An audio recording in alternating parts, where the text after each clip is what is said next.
Bienvenue pour un nouvel épisode de Pixies, le podcast. Alors, ce n'est pas Norman qui fait l'introduction, mais Norman est à mes côtés pour animer ce podcast. Je suis Michel, je vous accueille pour ce nouvel épisode pour la journée agile et dans le contexte de la journée agile, mais ce n'est pas la journée agile puisqu'on fera des interviews demain, bien entendu. Et on a la chance d'avoir avec nous Sacha Lopez. Bonjour Sacha. Bonjour. Et je vais laisser la parole au maestro. Oui, donc n'hésite pas à sauter dans la conversation. Ça marche. Cool. Sacha, bienvenue. Merci. Ça me fait super plaisir de te revoir parce que ça fait quelques années.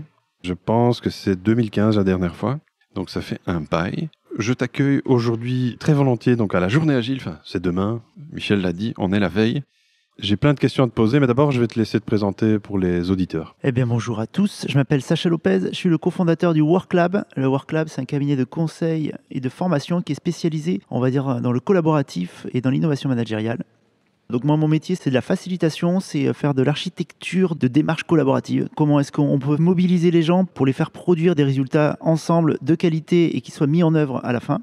Je suis également l'auteur de plusieurs livres, le guide de survie aux réunions, le guide de survie aux réunions à distance et le tout dernier, le guide de survie au management hybride, avec cette idée de diffusion en fait, de ces nouvelles pratiques pour les rendre accessibles au plus grand nombre. C'est un peu là ça notre marque de fabrique au WorkLab. Alors, est-ce que ça a changé ta vie? Est-ce que tu es une star maintenant? Est-ce que tu peux encore sortir dans la rue? J'aimerais tellement être anonyme, être un peu comme vous, tu vois. Enfin voilà, mais non, c'est chiant. Ouais. Non, mais moi je trouve que c'est hyper important d'écrire des livres. Je trouve ça vachement bien. Enfin, j'en ai beaucoup lu, et donc je trouve que c'est une façon, de transmettre avec quelque chose qui est quand même généralement de qualité. Quand tu écris un livre, tu as vraiment passé du temps dessus. Donc c'est cette idée de transmettre et de laisser quelque chose en plus qui est plutôt pérenne. Donc moi je suis très content de prendre du temps pour faire ça. Alors après il marche ou il marche pas. Bon, moi je vais pas faire que ça dans ma vie quand même. C'est pas Marc Lévy non plus quand même. Hein, voilà. Ah oui.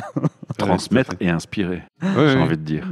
Mais en fait, moi je suis très content parce qu'on s'était vu, donc je te disais en 2015, et je pense que par la suite tu as édité ton livre sur le guide de survie en réunion. Alors j'ai adoré justement l'intro qui dit, je n'ai plus les chiffres en tête, tu pourras me corriger, mais en gros un cadre en France passe 16 ans de sa vie ou 12 ans de sa vie en réunion. Donc essayons de rendre ça fun et productif. Voilà, je l'ai souvent resservi comme rengaine dans les formations management que je donnais. Ça m'a super plu. Et puis ensuite j'ai vu les évolutions. Donc le dernier... Qu'est-ce qui t'a donné l'impulsion? J'ai une forme de réponse intuitive qui est le Covid, mais est-ce que c'est ça? Ouais, il y a de ça. C'est-à-dire que le WorkLab, on est une boîte quand même qui ne sommes basés que sur de l'échange, du présentiel et tout. Donc quand le Covid est arrivé, ça fait un peu bizarre. Et en plus, on a essayé d'accompagner aussi nos clients là-dedans. Mais en fait, on s'est rendu compte que c'était vachement différent. C'est-à-dire que animer un temps collectif en présentiel, c'est pas du tout le même délire que animer à distance. Les mécaniques sont pas les mêmes. Et c'est là où on s'est dit, on a accéléré, on a fait de l'expérimentation, on a testé des choses. Il y a des choses qu'on avait qui marchaient bien, il y a des choses qui marchaient pas du tout à distance. Donc voilà, on a essayé de décortiquer tout ça pour produire le guide de survie aux réunions à distance. Et en fait, chemin faisant, il y a eu toute cette période, je pense qu'on l'a tous vécu comme ça, d'incertitude en fait, en disant quand on sera plus le Covid, on va tous revenir. Ah non, et puis en fait, non, c'est plus la peine d'avoir des bureaux. Enfin, il y avait plein de choses comme ça. Il y avait des fantasmes sur le fait que c'était terminé les bureaux, ou qu'au contraire, tout le monde avait tellement souffert de la solitude que tout le monde allait revenir. Et la réalité, en fait, la réalité, elle est hybride. Et je pense qu'on est définitivement dans un monde hybride, c'est-à-dire dans un monde où on ne peut plus mettre les choses dans des cases aussi claires que ça. On n'a pas le présentiel, on n'a pas le à distance, on n'a pas des boîtes qui disent on est comme ça. On a un mélange de tout ça qui donne une forme un peu nouvelle. Et donc, du coup, de la même façon, pour aussi pouvoir accompagner nos clients là-dedans, il fallait aller se creuser un peu le cerveau pour se dire comment est-ce qu'on peut s'adapter à cette nouvelle réalité-là. Et nous, on est vachement dans la boîte à outils, donc c'est vraiment ça. Notre marque de fabrique, on est beaucoup dans la recette de cuisine pour animer des temps collectifs et puis pour faire marcher un collectif. Donc on a essayé de décliner cette mécanique-là sur ce contexte-là hybride. Sacha, est-ce qu'il y a un aspect culturel malgré tout qui peut influencer l'hybride, le non-hybride, le partiellement hybride, en entreprise seulement et la même ou entre une entreprise vers une autre ou d'une à l'autre? Quand on a échangé offline, on va un peu être transparent avec l'auditeur et l'auditrice, on s'est dit tiens, comment c'est en Belgique, comment c'est en France? Il y a une approche culturelle différente, tu ressens des choses différemment toi? Alors sur les pays, je ne suis pas assez international pour répondre. Après, en France, on a la chance de travailler avec plein de types d'organisations différentes. Ça va de certains labos pharmaceutiques jusqu'à des mairies, en passant par des assos, jusqu'à des grosses boîtes. Donc on a un panel quand même assez large. Bon, la réalité, elle s'impose un peu à tout le monde, je trouve, de façon... c'est-à-dire que tout le monde a 2 jours de télétravail, entre 2 et 3. Allez, vraiment. Si c'est la norme qui s'installe. Ouais, c'est ça. On a plus ou moins de liberté, tout ça. Et donc ça, c'est un peu, c'est le paysage. Et franchement, peu importe l'organisation, on a un peu cette réalité-là. Après, comment c'est vécu?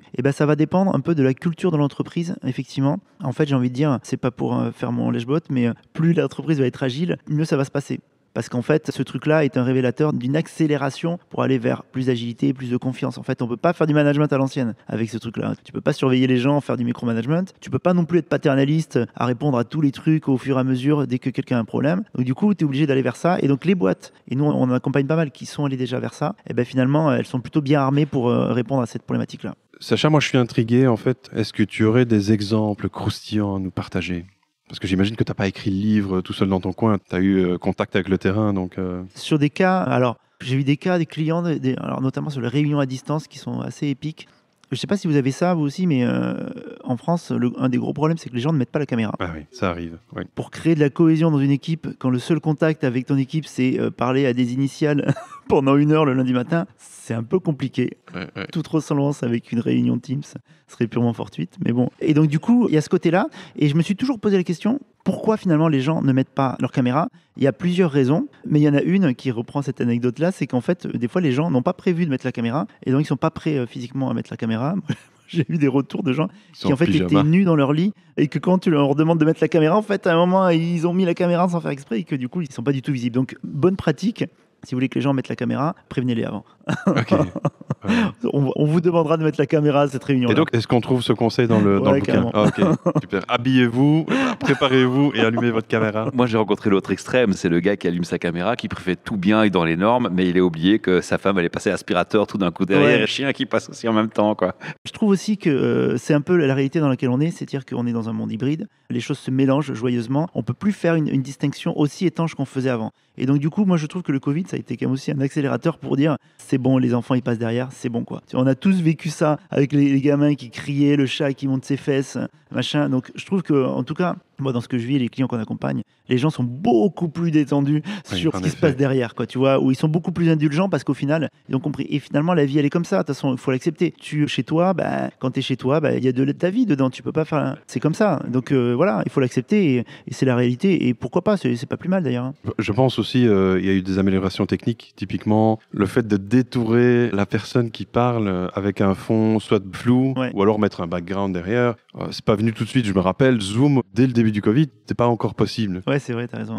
Ouais. Je pense que à ce niveau-là, donc Zoom, Teams, Skype et autres, pour en citer plusieurs. Les plus malins prenaient OBS derrière et changeaient eux-mêmes. Ouais, mais ça demande un peu de connaissances techniques. Ouais. J'aimerais bien qu'on revienne un petit peu justement sur le sujet de ton bouquin. Tu parles de 5 clés. Est-ce que tu peux dévoiler un petit peu ? Mais bien sûr. Pas les 5 forcément, mais... en tout cas, j'en dévoilé quelques-unes. L'idée, c'était de déballer le plus large possible pour donner un éventail d'outils un peu dans les différents cas de figure. Il y a toute une partie, on en a parlé sur les réunions. Voilà, les bonnes pratiques pour que ta réunion ne s'en soit pas en enfer. Surtout en plus dans le contexte hybride, qui est encore le niveau ultime de la gestion de la réunion. C'est-à-dire que présentiel, c'est pas facile, à distance, c'est compliqué. Mais alors, quand tu as la moitié en présentiel, la moitié à distance, là, ça devient sacrément rock'n'roll, quoi. Donc, il y a des choses autour de ça. Il y a des choses autour de comment tu gères une équipe, tu la rends plus autonome. Et en fait, finalement, là-dedans, tu te rends compte que il y a quand même des gens qui ont réfléchi à comment est-ce qu'on rend une équipe plus autonome. Ça s'appelle les gens qui font de l'agilité. Et qu'il y a plein d'outils à aller chercher dans cet univers-là pour finalement rendre les gens plus autonomes et leur permettre d'évoluer dans ce contexte-là. Après, il y a tout ce qui est communication. Communication, ça crée aussi enjeu. Alors, il y a plein de trucs à dire, mais communication, moi, je trouve qu'il y a un truc particulier, c'est qu'on est du coup beaucoup par l'écrit, parce qu'on va chatter, on va envoyer des mails et tout, et on a un panel d'outils. Et je pense qu'il faut qu'on développe la communication digitale non verbale.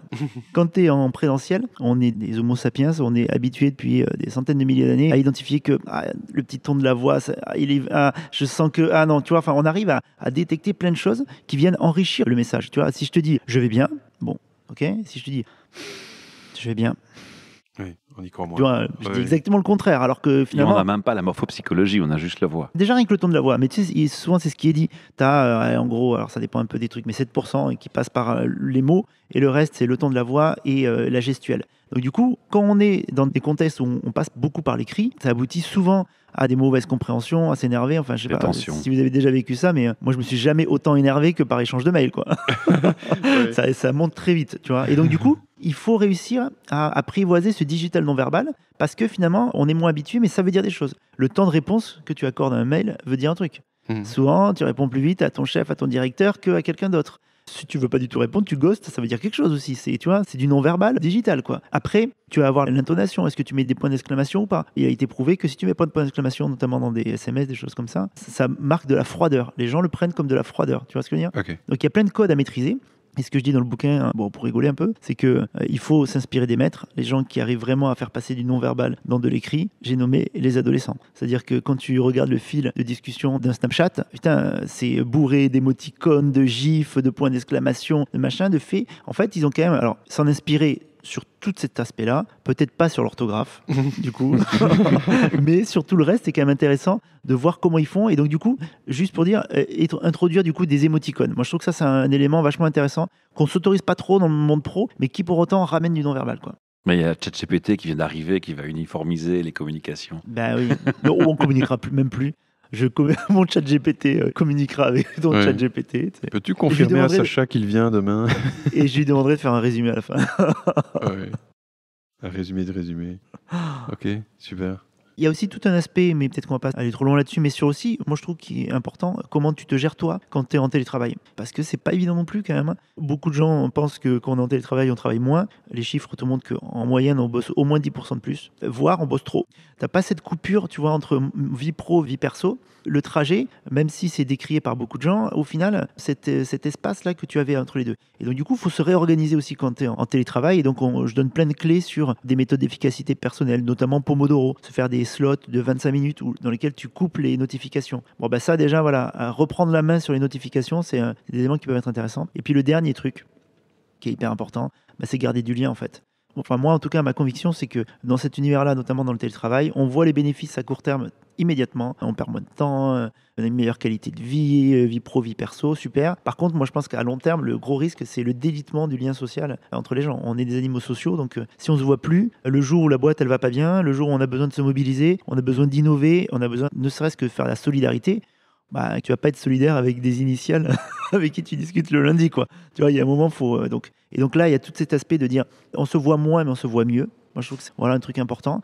Et pourquoi pas plein d'exercices ludiques pour se dire du bien. Alors un que je vais donner notamment dans la conférence, c'est un truc qu'on appelle Flower Power. Tu écris le nom d'un des équipiers sur une fleur et tu donnes ça à quelqu'un d'autre. Il a une semaine pour trouver des qualités à cette personne-là et les inscrire sur chaque pétale de la fleur. Donc du coup, il fait le tour de l'équipe en disant quelle qualité on trouve à Norman. Bon, alors, ça va pas être évident, mais bon, du coup, il faut quand même. Et la semaine suivante, tu remets la fleur, tu vois, à la personne. C'est de la pensée positive, c'est hyper sympa. Si tu le provoques pas, ça n'existe pas. En tout cas, en France, personne vient te voir en disant j'aime beaucoup ton sens de la précision, ta rigueur et ton empathie, tu vois. Donc du coup, tu crées ça et tu crées du lien aussi par ce genre de petits exercices, quoi. Mais ils font pas le dessin du cactus avec chaque épine un défaut. Tu vois. Ah non, parce qu'en plus, il y a beaucoup plus d'épines que de pétales. C'est une idée. Mais ça, on fait ça quand il est parti. Pas pour le garder. Je veux rebondir sur ce que tu disais. Mon épouse qui travaille en hybride avec sa société parfois. Et bon, évidemment, ils sont flexibles. Donc, tu vas chercher les gosses à l'école, bah, tu prends ta pause. Mais le réflexe, elle regarde pas sa montre, elle commence pas à calculer à la minute. Mais alors s'installe chez la personne naturellement un sentiment de culpabilité. J'ai osé prendre cette demi-heure. Sauf que la demi-heure, t'as pas regardé combien, t'as pris 20 minutes en fait. Et finalement, le soir, quand elle se reconnecte, elle finit par faire 1 heure de plus, la demi-heure.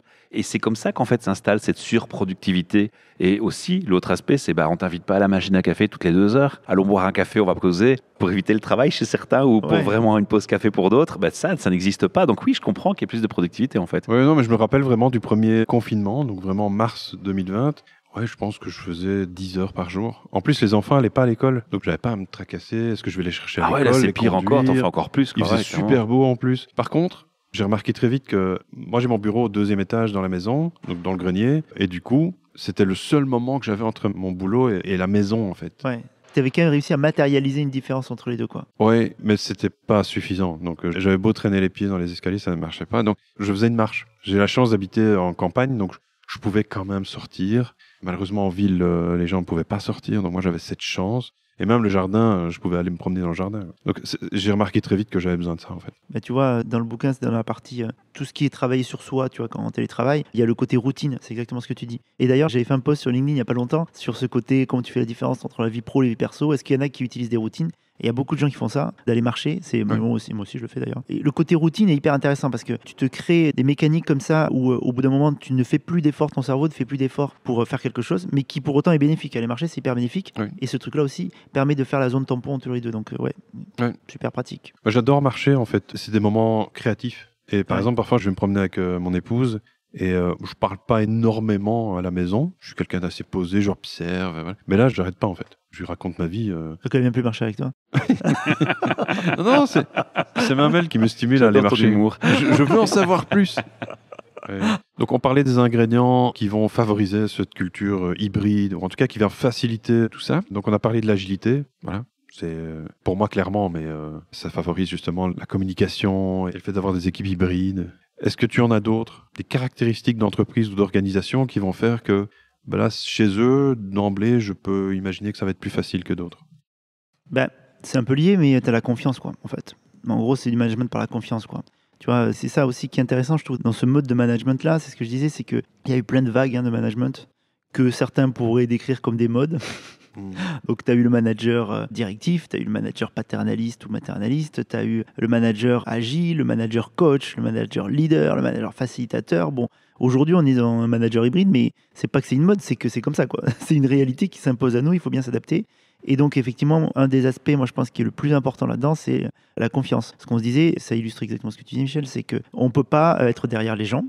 Bon, déjà parce que c'est pas bien, parce que quand tu fais du micromanagement, à prendre les gens pour des cons, généralement ils le deviennent. À force de faire du micromanagement, tu vas arriver à des choses moins efficaces, où les gens vont être moins épanouis, et puis de toute façon, tu ne peux plus. Tu peux pas rester derrière en voir est-ce que tu as fait ci, est-ce que tu as fait ça. L'aspect confiance est hyper important à développer. Et effectivement, toutes les entreprises, alors on en accompagne pas mal, qui sont allées alors soit vers de l'agilité, ça c'est un certain univers qui vont vers ça, d'autres qui vont aller. Il y a plein de mots différents, mais le mouvement est le même, c'est-à-dire soit vers de la libération d'entreprises, des entreprises opales, des entreprises peut-être un peu moins fortes, on va dire collaboratives. Tu vois, tout ce mouvement-là va faire du management par la confiance. Du coup, ça, c'est des gens qui sont vachement mieux armés, quoi, en fait. Parce que au final, ça fonctionne, même à distance, ça fonctionne, quoi. Là où les gens sont emmerdés, c'est si tous les 2 heures, tu dois appeler ton manager pour dire oui, j'ai avancé, oui, j'ai avancé. Bon, là, c'est l'enfer, quoi. Oui, très clairement. Ça me rappelle justement l'épisode d'hier avec Florian. Donc on a un collègue en fait qui travaille depuis Bali, qui est en Belgique, que tu vas rencontrer demain. Oui, sans la confiance que, en tout cas moi je lui ai donnée, mais même l'équipe lui a donné la confiance. Il l'a dit clairement, je pense que j'aurais abandonné. Donc allez, toutes les 5 minutes je l'appelais pour savoir ce qu'il fait, pourquoi et comment. Attends. Si tu veux l'appeler, il est en train de dormir, non? Surtout que ça va tomber la nuit. Oui.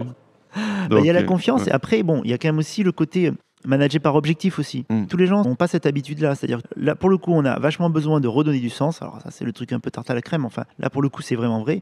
Tu redonnes du sens, tu redonnes des objectifs aussi, des choses claires en disant, voilà, je vais pas surveiller. Par contre, voilà ce que tu dois faire, et on les fixe ensemble peut-être, mais en tout cas, là, et après, je te fais confiance. Donc, il y a tout cet aspect-là à pas négliger, quoi. C'est pas pour faire des compliments à Norman parce qu'il est là, que c'est mon patron. Sincèrement, je vais dire les choses telles que je les pense. La confiance, c'est pas seulement la confiance à distance.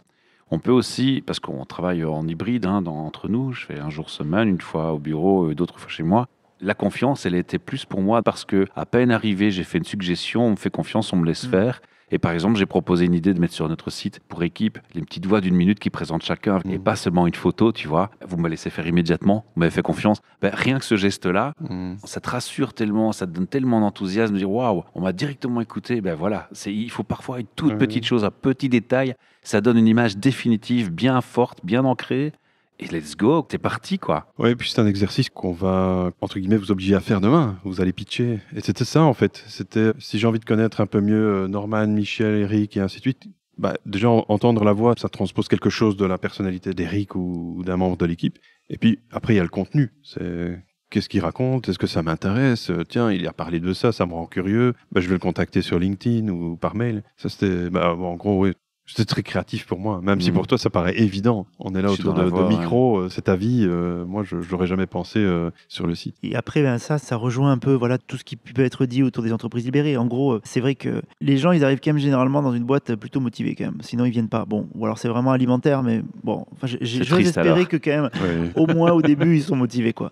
Et ils ont plein de choses à donner. Et effectivement, tu peux abîmer cette relation très très vite, quoi. C'est-à-dire que dès que tu vas commencer à froisser quelqu'un, à blesser quelqu'un, les gens se referment très très vite et donc du coup commencent à avoir de l'aigreur, des machins, et à la fin tu finis avec des gens qui sont tout gris dans des boîtes qui n'attendent qu'un truc, c'est que ce soit fini, tu vois, et qui vont pas faire un truc de plus, voilà. Et donc du coup donner la confiance, effectivement, t'as raison, c'est libérer le plein potentiel des gens en fait au final. Et la confiance, c'est exactement ça que j'ai ressenti. Ouais. Et la confiance, après, tu peux aussi, si tu regardes un peu, c'est Thierry chez nous, là, il bosse beaucoup là-dessus, tu peux l'avoir sous plusieurs aspects. Il y a déjà la confiance en soi, qui est pas anodine. Parce que tu fais confiance à quelqu'un, mais si lui-même n'a pas confiance en lui, du coup, il va pas non plus se sentir autorisé, tu vois, même si le cadre est là. Il y a la confiance dans l'équipe, hyper important. Et donc, du coup, là, on parle vraiment dans le management hybride, c'est vraiment ça qu'il faut essayer de conserver. C'est-à-dire, demain, j'ai un pépin, qui va venir m'aider, quoi? Est-ce que quelqu'un est là pour me filer un coup de main ou pas? Ou tu vois, voilà, c'est le bazar. Est-ce qu'il y a cette solidarité qui va se créer, quoi? Tu as la confiance après dans la hiérarchie. Bon, ça, je pense que tout le monde a compris ce que ça veut dire. Ouais. Mais bon, c'est ça aussi. Est-ce que tu as confiance dans ton manager, dans ton directeur, dans ton machin? Est-ce que tu te dis vraiment, ces gens-là, ils sont là pour me guider? Et après, tu as la confiance dans l'organisation. Est-ce que l'organisation dans laquelle tu es, donc notamment quand tu es dans des grosses boîtes, est-ce que tu as confiance dans ce truc-là? Tu n'es pas obligé d'avoir confiance dans tout, mais c'est quand même bien de travailler tous ces angles-là, quoi.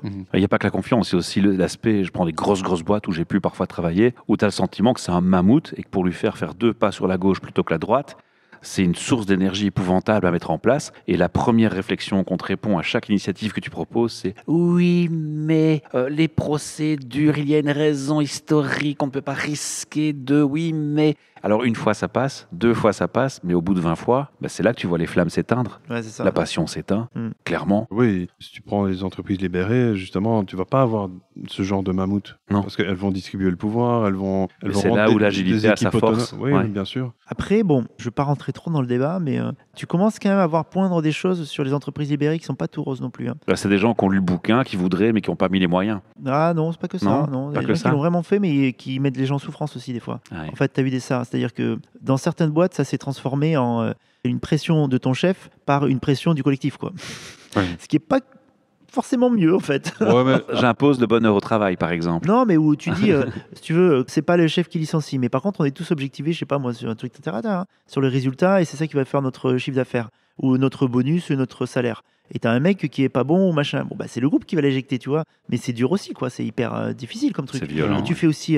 Alors, à la fois, c'est très violent. À la fois, tu fais peser une responsabilité quand même de ouf sur les gens. Bon, l'extrême n'a pas montré que des côtés hyper positifs, mais nous, dans les boîtes qu'on a accompagnées, la réalité, c'est que ça s'est hybridé. Comme plein de choses, en fait. Ouais. Tu vois ce que je veux dire? Enfin, des choses dans la pureté de l'air, en fait, t'en vois très peu. Mais je pense que dans l'agilité, c'est la même chose. En fait, on est dans un monde hybride, c'est-à-dire qu'on n'est plus dans des trucs complètement hiérarchiques. On n'est pas vraiment quand même dans l'entreprise libérée. On est dans Non. une espèce d'entre-deux. Il y a des choses de l'entreprise libérée, il y a des choses quand même qui restent de la hiérarchie. Donc, on a ce mélange-là, cette hybridation-là qui se fait aussi, quoi. oui, tout à fait. C'est comme l'agilité. Si je peux lancer un débat à la fin, je vais pas le faire. Mais je veux juste semer la graine chez l'auditeur. Je vais juste dire un mot-clé, safe. Donc Et puis, c'est tout. voilà, le Scale Agile Framework. Voilà, j'en dis pas plus. Merci. On en parlera une autre fois, mais C'était le mot de la fin. ouais, c'était le mot de la fin, mais Tu sais quoi, Norman? Je vais inviter les auditeurs et auditrices à réagir. Parce qu'en fait, dans les textes de nos podcasts, sachant, on met un petit lien. Et les gens peuvent cliquer sur ce lien et c'est un répondeur voicemail. Donc les gens pourraient très bien cliquer sur ce lien, Ah, excellent. s'enregistrer. Et s'ils nous disent dans l'enregistrement qu'ils autorisent à utiliser leur voix, alors on peut aller encore plus loin. Dans le podcast qu'on met sur les réseaux sociaux, les commentaires, on peut mettre leur voix en commentaire avec un lien. Donc ils peuvent interagir, ils peuvent te donner C'est un canon, feedback, ça. te poser une question, Ouais. te répondre aussi sur les réseaux sociaux. Et s'ils nous disent pas qu'on peut partager leur voix sur les réseaux et qu'ils oublient, on enverra le message en privé chez toi et on te donnera l'email parce qu'ils sont obligés d'encoder leur email et tu pourras répondre par mail. C'est top, hein? C'est canon. Et tu vois, quand tu me dis ça, je me dis, s'il faut, c'est peut-être ça la solution pour arriver à arrêter d'avoir des trucs d'insultes que tu vois dans tous les trucs de commentaires là où les gens Ouais. se lâchent. Je suis intimement persuadé que quand tu le dis, tu n'écris pas du tout la même chose. Hein? C'est peut-être ça la solution en fait. Ce serait pas mal ça. Je trouve ça un beau mot de conclusion. Ouais. Personnellement, je vous remercie pour votre temps, votre passion qu'on ressent tous les deux.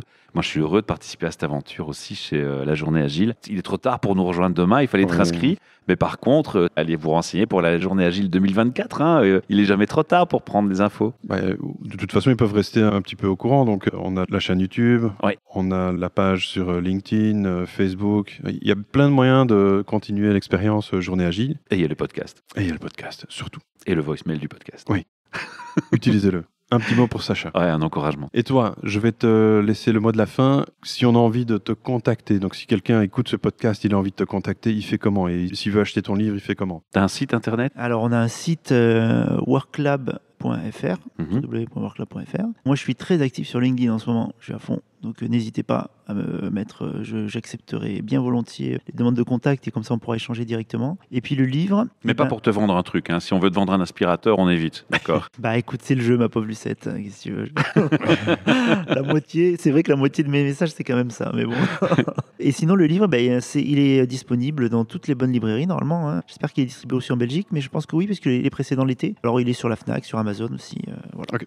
Rappelle-nous le titre. Le guide de survie au management hybride. Et j'en profite pour dire, il est préfacé par un gars qui est vachement bien, qui s'appelle Olivier Siboni, qui a écrit pas mal de bouquins que je suis très flatté d'avoir une préface de ce monsieur-là. C'est bien que tu parles de livres pour clôturer avec ta phrase à toi, parce que finalement, on va rallonger un petit peu du coup. Je t'avais dit au début du podcast, j'ai une question spéciale pour toi sur la littérature. Et j'ai envie de te dire, tu t'es inspiré, clairement, la période Covid a joué un rôle dans l'ouvrage que tu écris. Le suivant, est-ce que les IA et le Web3 vont jouer un rôle? Tu sais que moi, je suis un peu à fond. Hein. Alors, sur les IA, je deviens fou un peu avec ça, là. J'arrête pas de générer des images avec les IA et tout. Je trouve ça génialissime. Après, est-ce que même on pourrait pas écrire carrément des bouquins? Enfin, je commence à regarder. Bon, c'est un peu désespérant, mais en même temps, c'est impressionnant. Et le Web3, moi, je suis à fond sur la réalité virtuelle. Je crois que... Et la décentralisation des choses aussi. Je suis un peu léger techniquement pour bien comprendre ce que ça veut dire. Mais en tout cas, sur tout ce qui est métaverse et tout, moi, j'étais complètement à fond. J'ai passé des heures carrées à me balader sur le métaverse, un peu seul. Parce que, on va pas se mentir, il n'y avait pas grand monde quand même, à part des enfants hystériques qui criaient en américain. Mais bon, voilà. Mais je crois beaucoup dans ces technos-là à fond. Ouais. À très bientôt pour une nouvelle aventure Pixies, le podcast. Merci de votre attention à tous et à toutes. Ciao, ciao. Ciao.